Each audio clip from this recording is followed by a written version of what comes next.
These desperate deadbeats of low IQ and low understanding celebrating the death, the murder, the assassination of Charlie Kirk on TikTok and other social media. You've probably seen them dancing, screaming, expressing their joy, but also expressing their need to be seen to be expressing their joy. Bring us once again to the transparent palimpsest of evil.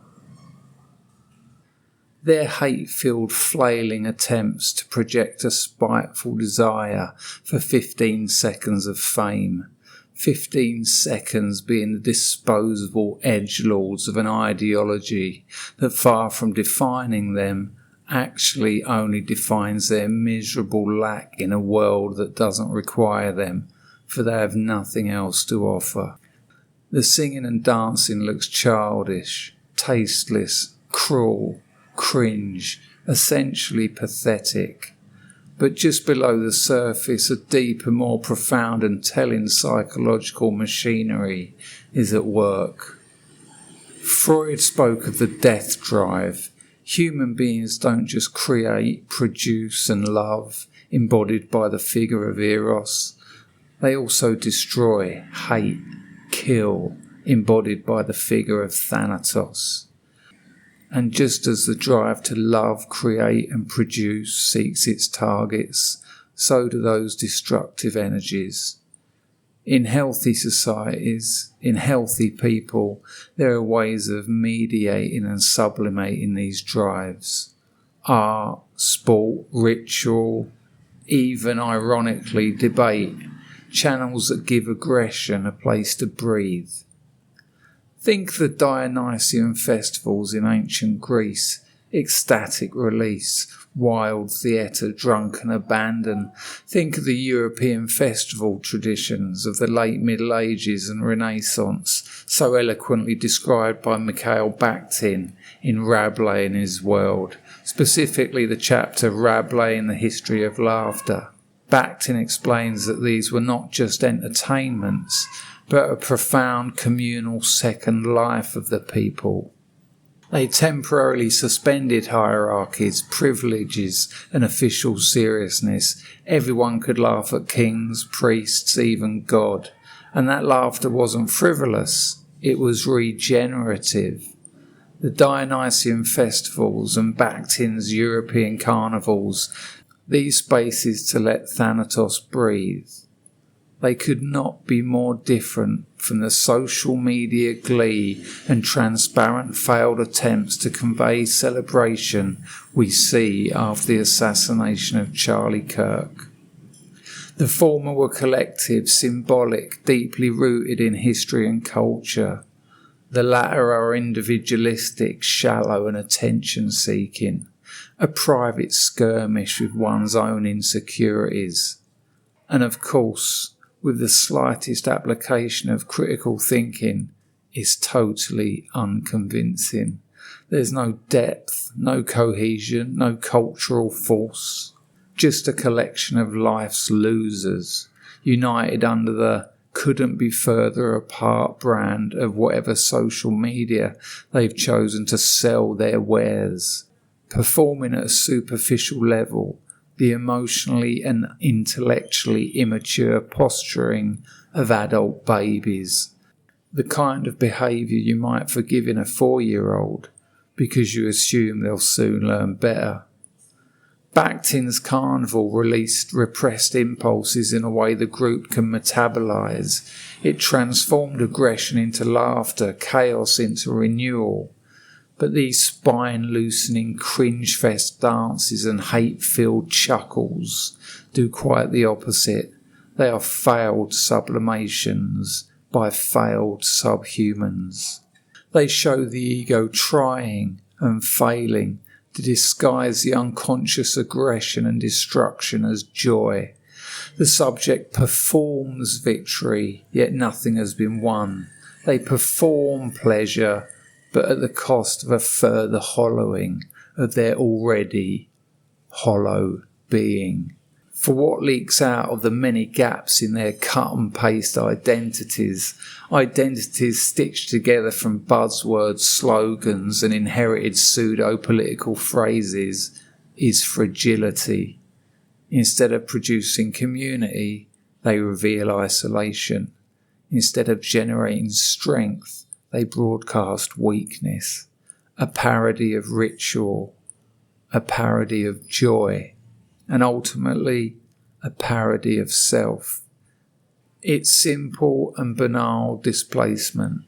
Their true targets, the political system, economic equality, the frustrations of ordinary life, being a successful human in a fight for resources, they're too big, too abstract, too unreachable for this rowing boat of fools that are not capable of affecting any real change. They're not up to the challenge of a well-rounded, mature adult. So their aggression gets funneled onto a figurehead, someone they can point at and say, he's the problem, he's the enemy, he's the cause of all my failures. To these incompetent weaklings and failures of truth, these petty excuses for productive members of society, Kirk's murder embodied an easy target. His death becomes a symbolic victory. By striking him, this dead man, they imagine they've struck the entire system. They've adorned themselves with its victim charge. But identity is built in relation to the other. We only know we are by measuring ourselves against someone else. Without a scale, there is no measure. For many of these underachieving social catastrophes, Kirk was that other, was that scale. Confident, successful, aspirational, strong in debate, intelligent, productive. He was the embodiment of everything that excluded them. Celebrating his death helps them maintain, even if only briefly, their fragile self-image, the house of cards that wakes them up and fills their dreams. But it never lasts. Like the Buddhist tale of the hungry ghosts, creatures with enormous distended bellies and tiny pinched mouths, they can never be sated. No matter how much they try to eat or drink, they remain empty, starving, desperate, so they'll take whatever scraps they can.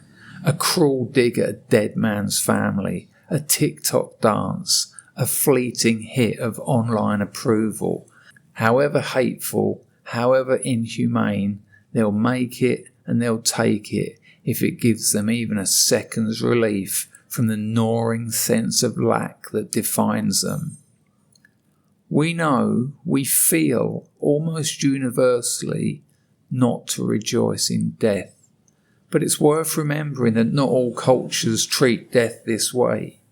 In Mexico, Dia de los Muertos, the Day of the Dead, is an established ritual of colour, music, food, and communion with the dead. It's not tasteless mockery, but a way to acknowledge mortality while affirming life. In many cultures too, people request funerals of joy, not black clothes, no grim silence, but music, laughter, and dancing. It isn't unusual to profit emotionally from death, to transform loss into something that gives strength. But we must see clearly. Dia de los Muertos and the celebration of Charlie Kirk's assassination are very different embodiments of that instinct. One is a ritualized respect for ancestors. The other is unmediated aggression, parody standing in for grief, essentially a parody of the self. Remember, we're dealing with very fragile identities here, and they'll gnaw whatever bones they can get on the off chance of scoring some meat, of somehow proving themselves, somehow lifting themselves above the fragile nature of their identities that they're painfully aware of. Even for a short hit, even for a few seconds to signal to their unsocial media crowd, this is a win. and I am part of that win. This stands in opposition to their usual experience of life, which is to be a loser.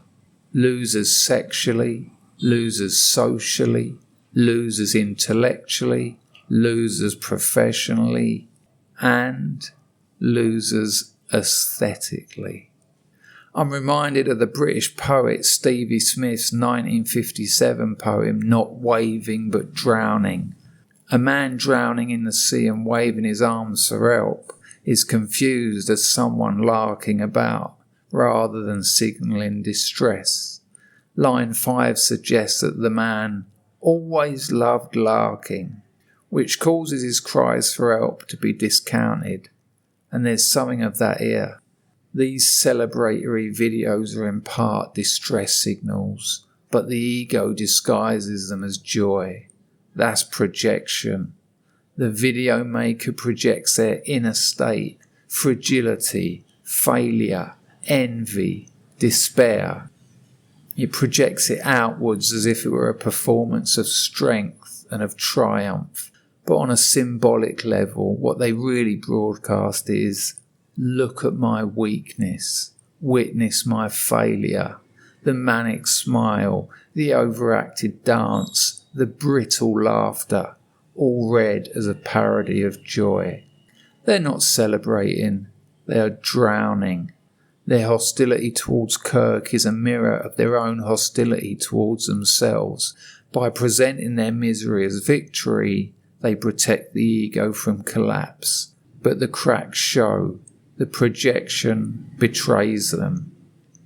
In groups, individuals regress. They fuse their energy onto a shared object. In this case, the object isn't Kirk's life or death, it's a spectacle of his absence. The memes and dances aren't just personal expressions, they're individual rituals of a hollow and phony belonging. They say, look at me, I'm part of this barely collective joy. It's less about Kirk, more about the thrill of a self-deceiving cohesion. And in their shadow lurks the worst aspect of these feeble, barren nobodies. The darker parts of the self, of Thanatos, of hatred, of destruction. They don't even have the sense to understand their own paradigm. They don't embrace Thanatos, which at first it might seem. Rather it's denied and projected outward. These nauseating celebrants are projecting their own darkness onto Kirk's murder. They convince themselves their own hostility and hatred isn't hostility and hatred at all. It isn't cruelty, it's justice. This way they express their shadow, while pretending it isn't theirs to own. So the celebration of death here isn't as simple as tasteless gloating. It's a release of repressed aggression. It's envy dressed up as justice. It's identity built through the destruction of the other. And it's the libidinal pleasure of joining a hate ritual with the equally lost peers with whom they share what exactly? A few likes, a spit of dopamine. What looks like silly dancing and celebration online is really a confession turned into self-soothing. It's a desperate affirmation, a way of saying, I matter because he doesn't anymore. And how more wrong can they be? I hope that one day the derelict rejects that made such videos and wrote such posts will look back at what they said, and the shame will all but destroy them, so they might rebuild themselves into someone worthy of sharing a planet with the likes of Charlie Kirk.